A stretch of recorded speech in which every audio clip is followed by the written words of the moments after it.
Welcome back to Daily Wraps. Time for Yay or Nay. First up, do you know how big the federal government is? Don't feel bad if you don't, because federal officials don't seem to know either. According to the Competitive Enterprise Institute, everybody knows who they are, the number of federal agencies can vary anywhere from 60 to 430 depending on who you ask.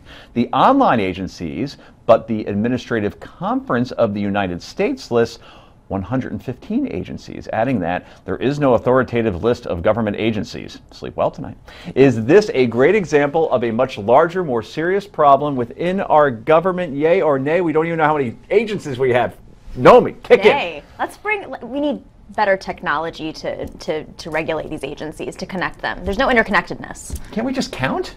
I was going to say 1, 2. we need better legislation to cut them, to legislate them out of existence. I mean, we have agencies we don't even know exist, and I'm sure they're getting money. What are they doing? Can I be an agency? Can I just have people send me money and I'll be a federal agency? Interesting. You got to say yay to this, but I still say we always ask the wrong question. The question is less about how many are there, and the question should be how effective are they? Yeah. If they're effective and they're doing something that's benefiting the American people, live and be well. If they're just there and ineffective, they should go away. Okay. If you don't know they exist, if a tree falls in the forest and you're not there to hear it, how effective can they be? I think we need another czar, an agency czar, just to count them and then audit them from there. Next. Two of Donald Trump's biggest fans were on TV together last night when the aforementioned Megyn Kelly interviewed Univision's Jorge Ramos about his altercation with Mr. Trump in Iowa Tuesday. Ramos said, or told Ms. Kelly, that the GOP frontrunner has an obligation to answer questions from the press, even though he cut in line, no matter who's asking the question, what network they work for, or what they happen to ask. Yeah, that's not spinning a tale on what really happened or anything. We talked about this a little bit last night, but was Donald Trump wrong for having Jorge Ramos removed from the press conference? Yea or nay, Unger? He was brought back. I love Mr. Ramos. I've been watching him for years. He is absolutely the voice of the Latino people.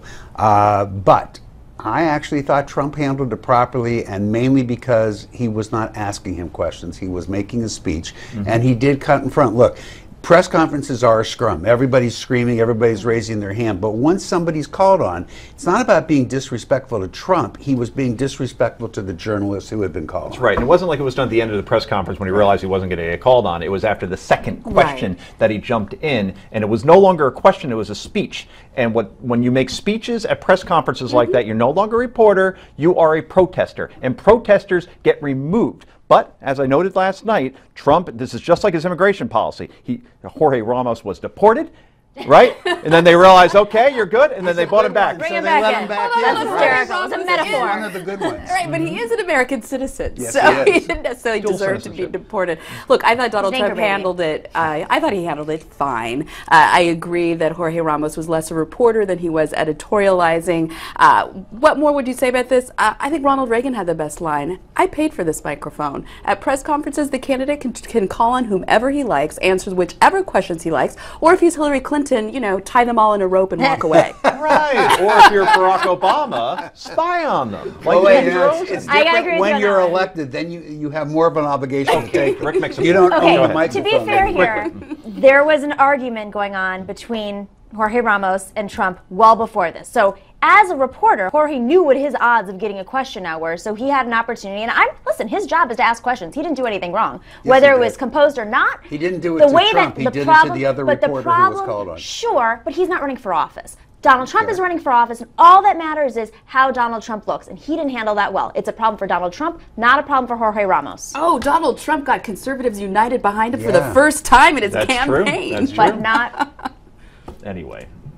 I can go on. I think we got to go. I think I'm being told it's over. We're done, just like that. We turned yay or nay into a stand-up routine, a soliloquy. So that happened. So anyway, thank you, Rick Unger, my co-host, and we thank you too for coming as well. Nomi, Amy, we're a pleasure to have tonight, and we appreciate it. We'd love to have you back. I love your ring, by the way. It's tremendous. I know, blingy bling. So anyway, that's all for tonight. And again, thank you for joining us here on the Daily Wrap. And guess who's coming up next?